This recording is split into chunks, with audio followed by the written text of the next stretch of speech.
KPMG en Imagen.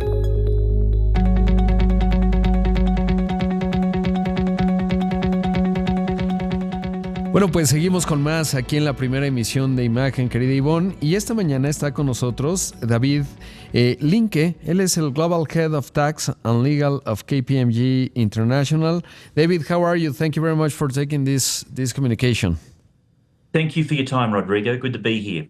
Well, there is challenges and opportunities for the global taxation. How do you see in the actual moment the global tax landscape? Obviously, the new U.S. administration changed in terms of cooperation, etc. There were discussions in the last years of some kind of coordination, etc. Minimum tax. What is the landscape today?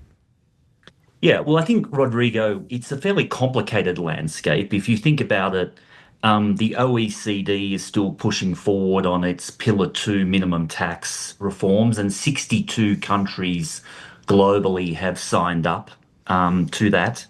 Yet at the same time, you have the recent G7 agreement with the US to allow what's effectively a side-by-side approach for US multinationals as part of their minimum tax arrangements. And to even complicate matters more, Rodrigo, you have the UN at the moment undertaking a review of how cross-border services are taxed globally. So very complicated environment. I think there's still elements of cooperation. There's negotiations going on at the moment to ensure that the systems exist side by side. So I'm confident that we will have a workable solution at the end of those negotiations, but they will occur over the next few months, while at the same time we have the UN work, which is due to in a sense, complete in 2027 with some recommendations. So quite complicated for Mexican businesses and Mexican multinationals that are operating, but also global groups that are operating, global businesses. Bueno, le pregunto a David cómo se ve el panorama actualmente de los impuestos a nivel global, y me dice que muy complicado, sobre todo porque, bueno, pues la OCDE ha seguido impulsando este impuesto mínimo. 62 países lo han discutido, pero además está el G7 ahí con Estados Unidos, en donde hay un paso a paso con respecto a las compañías multinacionales.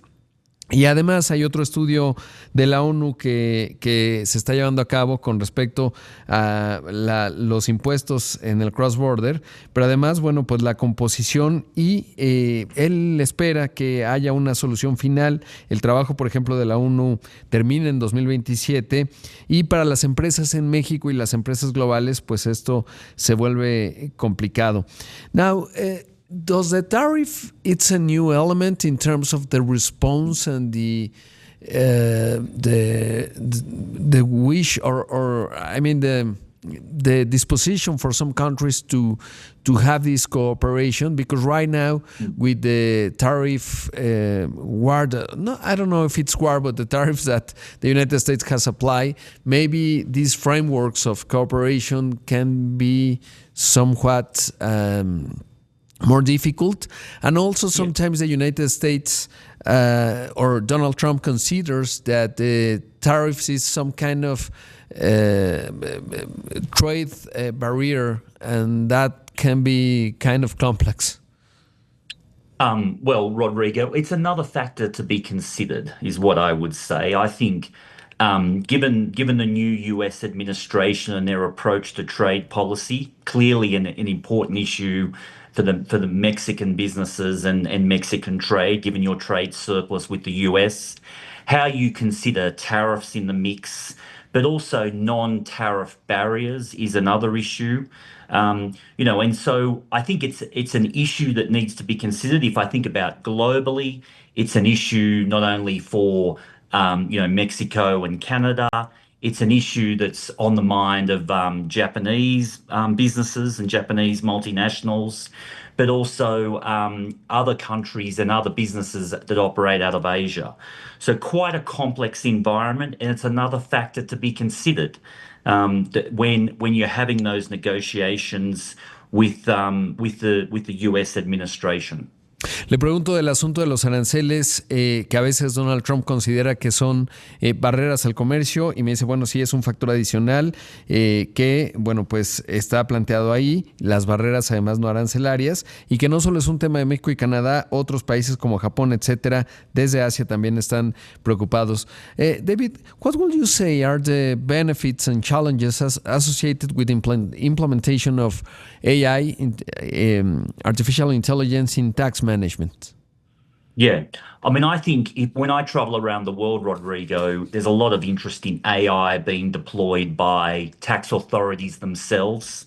How do you make, in a sense, the collection of revenue more efficient? How do you deploy that across broader sections of the economy?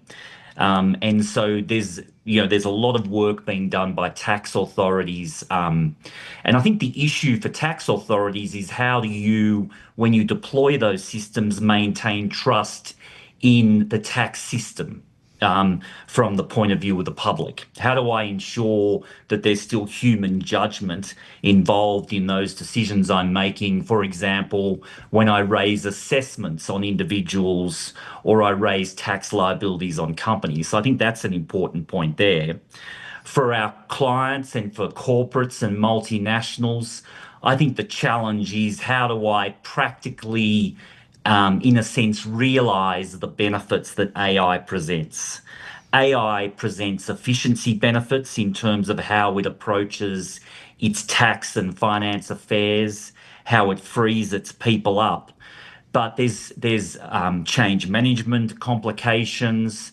There is also how do I practically implement those changes? How do I free up the cash to invest in that technology? To ensure that I can continue to invest. And similar to the issue that is in a sense facing tax authorities when they think about the deployment of AI, how do I ensure I still have the relevant human in the loop when I'm making judgment calls on some of these matters? So quite similar issues, but quite complex issues for both tax authorities and businesses. Bueno, ahí le pregunté a David acerca de la inteligencia artificial con respecto a los impuestos y me dice que las autoridades impositivas pues están viendo más eficiencia, lo están desplegando, pero también cómo hay un humano que toma decisiones cuando se asignan, digamos, evaluaciones en términos fiscales y en la parte de los negocios exactamente lo mismo, pero sobre todo pues la complejidad que le da a la gestión al interior de la empresa, cómo se libera capital para la implantación, en fin. David, time is out for us, but I'm very happy to talk to you. I hope we repeat this because there are a lot of subjects and discussions around this, but thank you very much. It was very useful. Thank you for your time, Rodrigo. Happy to turn up next time. Thank you. Ahí escuchamos, querida Ivonne, a David Linke, Global Head of Tax and Legal of KPMG International, KPMG Internacional. Gracias, Rodrigo. Gracias. Querido, vuelves pronto. Regreso en un momento.